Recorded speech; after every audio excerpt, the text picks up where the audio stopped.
What is pain and why do we feel it. Hi. तो आज हम बात करेंगे एक ऐसे टॉपिक के बारे में जो हर किसी की लाइफ का हिस्सा है, पेन। आपने कई बार सुना होगा आज कुछ ज़्यादा दर्द हो रहा है या फिर ये दर्द कैसे हो गया।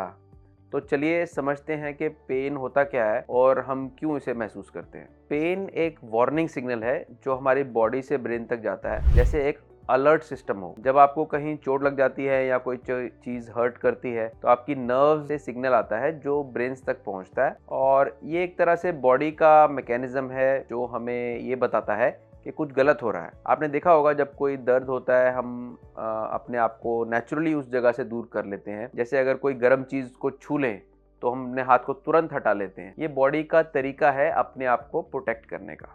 आपने ये भी सुना होगा कि पेन काफ़ी टाइप्स का होता है। एक होता है अक्यूट पेन, जैसे कोई सडन इंजरी हो गई, कुछ शार्प फील होता है, चुभने जैसा लगता है। ये शॉर्ट टर्म होता है और थोड़े टाइम बाद जब हम अपने चोट का इलाज कर लेते हैं तो ये दर्द थोड़ा कम हो जाता है और धीरे धीरे फिर ख़त्म हो जाता है।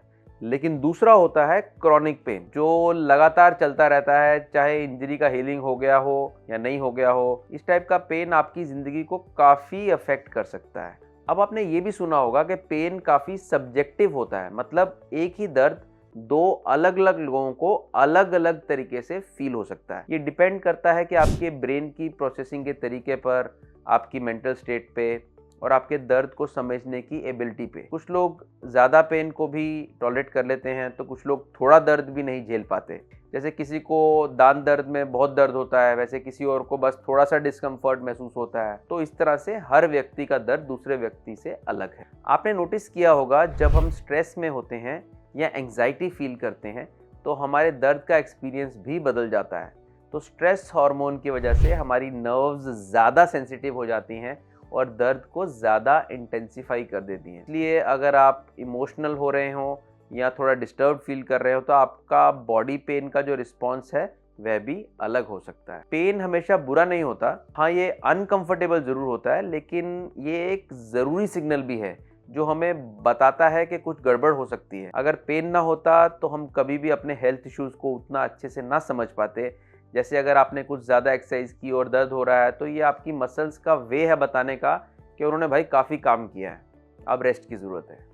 लेकिन अगर पेन बहुत इंटेंस हो, क्रॉनिक हो या अपनी लाइफ को अफेक्ट करने लगे तो ये एक सीरियस इशू बन जाता है, जैसे माइग्रेन हो गया, हेडेक, बैक पेन हो गया, फाइब्रोमाइल्जिया हो गया और कई तरह के पेन हो गए जैसे अंगूठे में दर्द, टेक्स्ट नेक।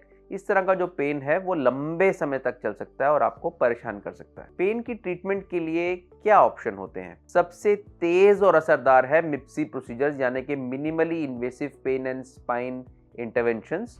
और ये जो प्रोसीजर्स हैं ये आपका पेन फिजिशियन करता है और आप मेडिकेशन ले सकते हैं, फिजिकल थेरेपी करवा सकते हैं और स्ट्रेस मैनेजमेंट टेक्निक कर सकते हैं, normal deep breathing, relaxation techniques, ताई ची, योगा, इन सब से भी पेन को मैनेज किया जा सकता है। और कभी कभी लाइफस्टाइल चेंजेस जैसे प्रॉपर डाइट और एक्सरसाइज बहुत मददगार होते हैं। तो दोस्तों, पेन एक वार्निंग है, पर अगर ये आपकी डेली लाइफ को अफेक्ट कर रहा हो तो इसे इग्नोर मत कीजिए। अपने दर्द को समझकर उसका सही इलाज करना बहुत ज़रूरी है। No pain for no pen.